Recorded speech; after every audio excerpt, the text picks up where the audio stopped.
Alright, so I left off after the flatting on the last one.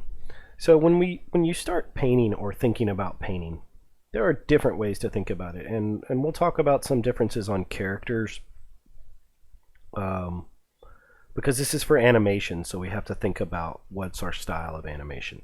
I'm just going to show you a basic way to paint form and light, and to use some layer tricks. But if you're painting for animation, if the cartoon character is going to be just flat colors with a black outline, your background should not look super realistic. It will be a noticeable difference between the character and the background. And if you're doing something like Gumball, where you're okay with that, then fine. But if you're working on Kim Possible, it's not the look that the show was going for. So it's a matter of understanding the production as a whole. So no matter what your part is in it, whether you're the animator, the character designer, the background designer, layout, you have to know what the director is trying to achieve.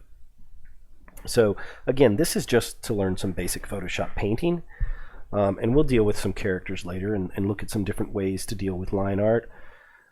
So, all right, let's get started, and let's start again in the back with this pyramid. So I need to know where my light is coming from. I'm going to create, I'm going to call this one basic shadow, or actually I'm going to call it form. Right, so remember that shadow describes form and light describes texture. So I'm going to turn my line back on, get to where I can see this. Alright, so I'm going to take my line copy and I want to lower that opacity so I can see better what's behind it. Come back to this form shadow. I'm going to go back to my lasso tool, so I'm going to press L. And then if I know that my light's going to come from over here somewhere, I can go ahead and start my selection here. Now I think the light actually would hit, I'll have to come back in for that, but I think it would go back this way. Here we go. Alright. So color-wise, I'm going to press the I key, which is going to switch over to the eyedropper. I'm going to select this yellow. Now, I don't want to go too much more saturated, so I'm going to pull a little towards the warm. So right now it's at 60. I'm going to get that to around 55. And maybe just a little bit darker. It was at 68. Something like that. And that's not too bad on a shadow. I think it could actually go a little bit darker. Maybe we'll try there. And then if I were to change my screen mode to multiply, it warms it up, but it also helps it be a little bit darker. So now I have this form shadow here. So we have a bunch of different ways that we can deal with this excess. Okay, so there's all this stuff that's outside of our pyramid shape. If I hold down Alt, I think it's Option on a Mac, right between these two layers, that'll create a clipping mask, and then all that excess goes away. So that's a really simple way to do it, and it allows you to paint much faster. Like I'm noticing up here at the top. See, this edge looks really good because there's nothing to tell it what to do. But this edge, look how it's coming past the point there. So I want to, this is again, I'm going to hit the P key to bring up the pen tool. So this is where I say I want to get this edge to that edge, come out, right click, make selection. Right, I'm still on that form shadow, and I'll just delete. So that cleans that up much nicer towards the edge, and better than me trying to go in and redraw. So again, just talking about, that pen tool is worth knowing how to use. Okay, so this does a good job as a form shadow. It starts to explain what's going on. I think what we need though is a little bit of a shadow underneath this ridge. So if I come here, go to there, and if we come down maybe halfway,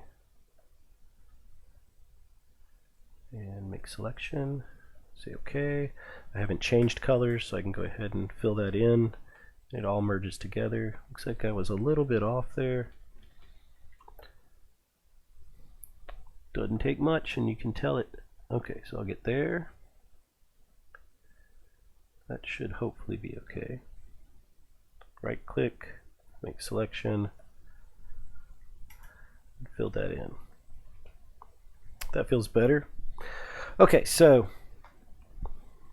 so this is what I mean when I say shadow describes form. So now, instead of it just being a flat, odd arrowhead shape or something like that, it feels like it takes up space and has dimension.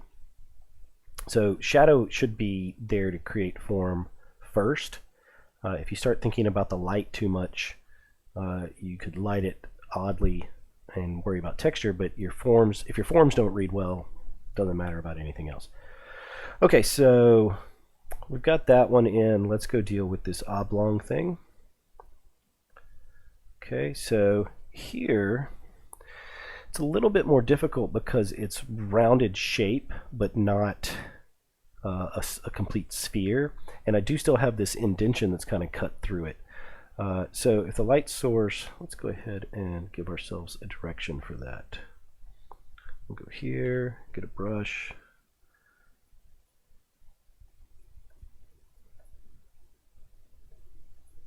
Right, so we're going to say our light source is coming kind of from our, if you put your hand out to the right looking at the screen, that's the light source. So it's shining in that way. And yeah, that works with where I already have that shadow. So now on this local color, this becomes a little bit more interesting because the light has to hit and the rounded form has to be described by the shadow. And so when you have hard edges, you're able to get those hard lines like you have on the pyramid, but on a softer rounded form, there is no harsh line. If you put one there, then it'll try to look like a harsh edge, even though it doesn't exist.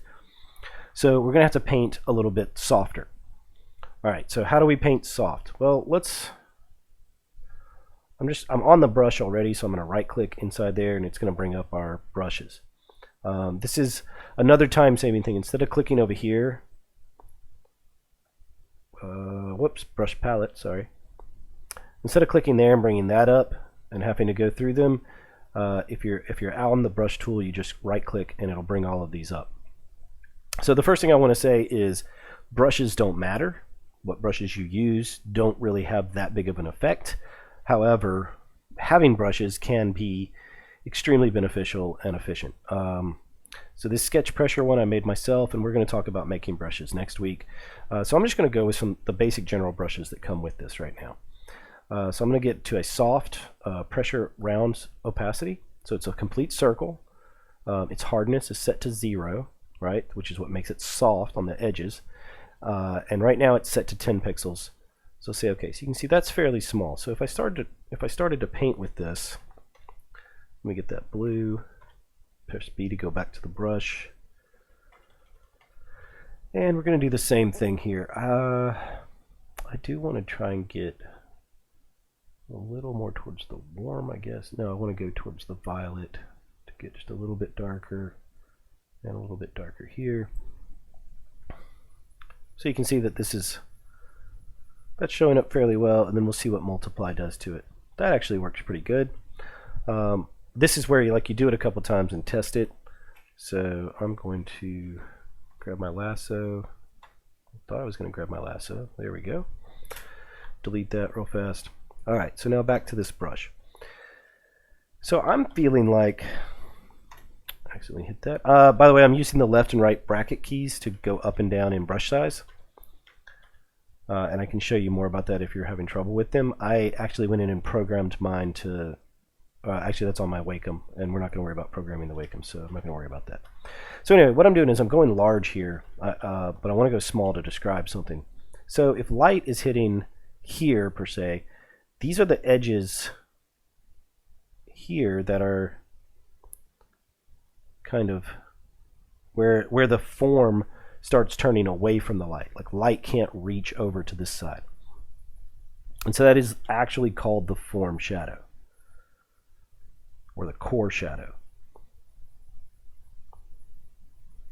Right, so this is describing that, and it is a little bit on top. I think I've gone a little too far there. Alright, so this is fairly harsh, and you can already see what's happening. Even though there's a slight softness between the shadow and the light, it already starts to feel like there's an edge there. I'm hoping you can see that. And that's what we don't want, right? That's starting to become a hard edge because this is getting too close together.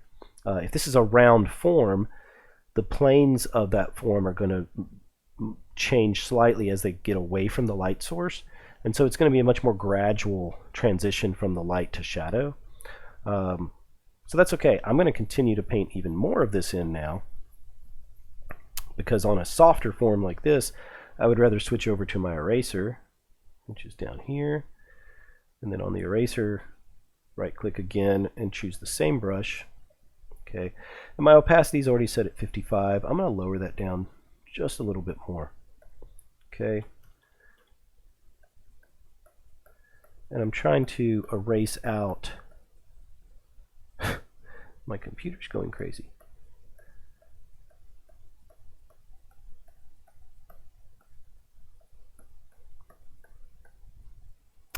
That's starting to work, but you know what? I'm going to show you all the history palette real fast. So this is all this. I can go right back to before I started erasing. So I'm going to go right back to that point, because I want to erase what I was just doing on the top and on this bottom, but I don't want to erase the shadow out of this middle yet. So this is where we go back in and make some more selections. I'm going to grab the line copy, lower it so I can kind of see what I'm doing, and I'm going to go ahead and go right back to my pen tool, kind of get right here, and then here. So I can describe that shape, and then get there.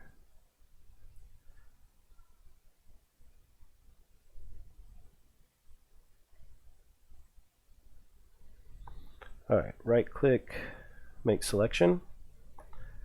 Okay, so the only issue here is I have selected just what's inside here. So I'm going to come up here to the top, and I'm going to click on inverse. Now that's Shift Control I. I don't use it enough to remember that, but I need you to know that it's there. So now I can operate everything other than what's inside there, right? So I come back to where we were already doing our shadow. I press E to come back to my eraser. My opacity is still the same.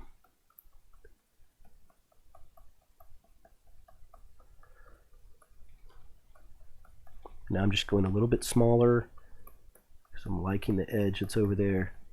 And whenever I do these demos, I really start to feel like Bob Ross, because I'm just, you know, it's just kind of playing around, and this becomes your judgment as to how far does the light reach around that. I feel like it would actually come all the way down here. That feels better. And then it would probably get a little hotter up here at the top, but we'll deal with that when we get the light layer painted in. So I can get all of that off.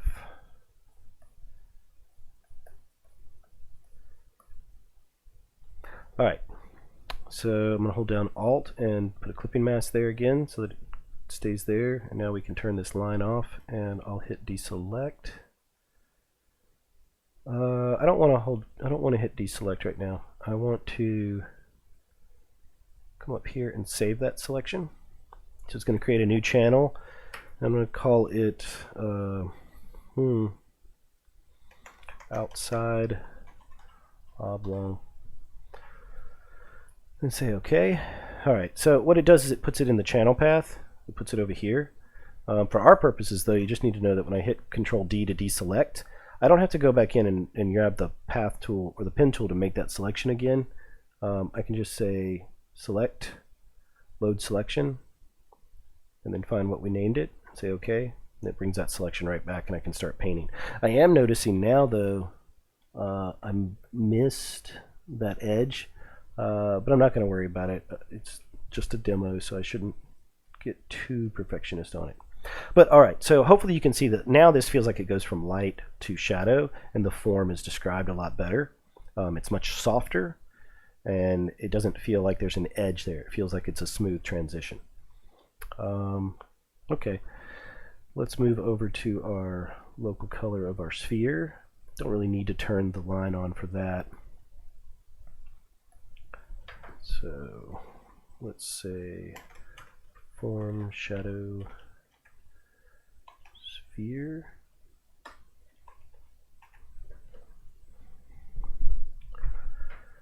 I'm going to go ahead and grab this.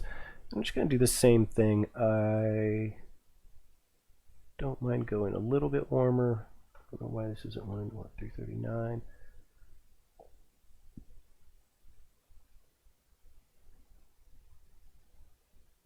Maybe about there.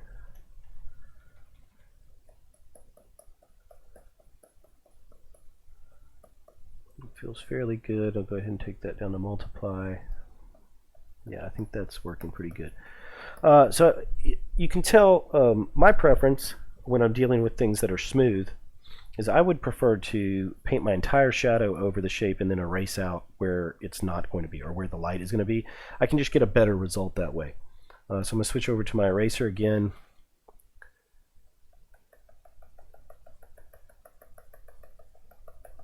And you can, I'm assuming that you can hear my pen tapping the screen.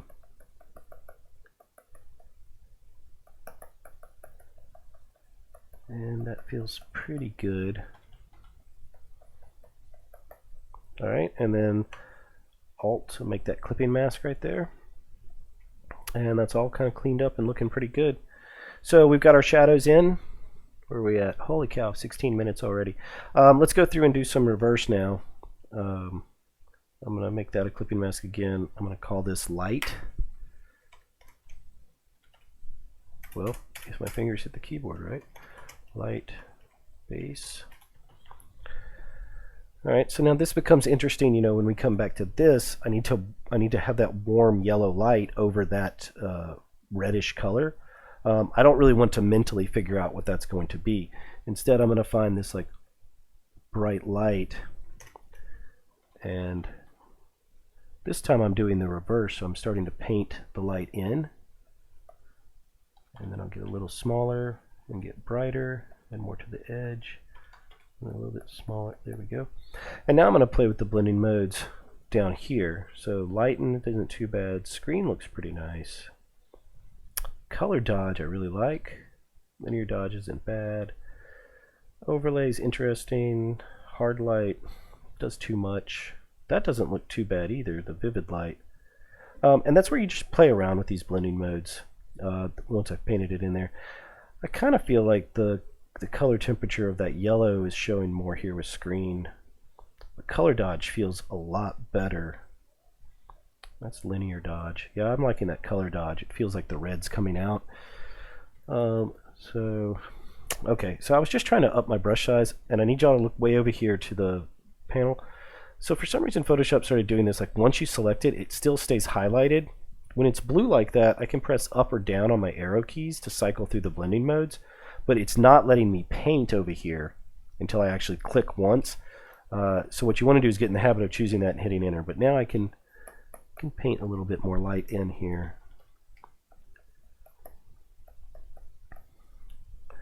So that works. Now I need to do one above the oblong shape. And the thing is our light doesn't change. The color of this light is going to stay the same, but it's not going to be as heavy as that starts to turn away from it. So I'll get more light up here. Okay, and we went to a color dodge. I don't think I did anything with the opacity on that, so I'm going to leave that alone. Now this is where it gets tricky because we're dealing with this local yellow color and we're using a warm yellowish light.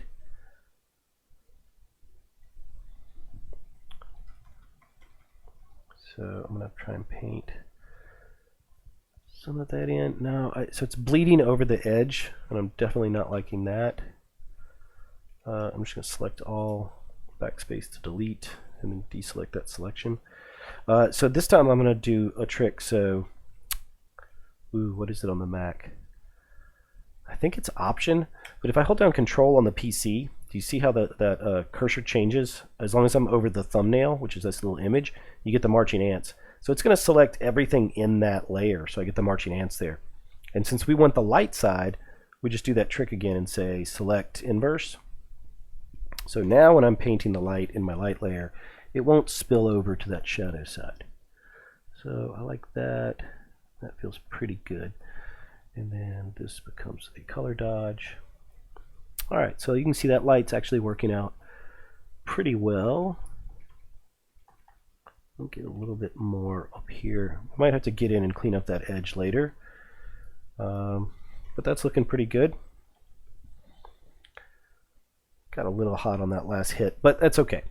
So this one has gone for 20 minutes now, and we've managed to get a base form shadow in and a base light setup painted in. So these things feel like they exist in space. We need to put ground shadows on, and then we probably are going to end up adding several more layers, but the next one that we're going to talk about is just an ambient occlusion pass. So right now this fulfills the assignment of a local color, a form shadow, and a light layer, and so we need that ambient occlusion layer to finish it off. So I'll see you on the next one.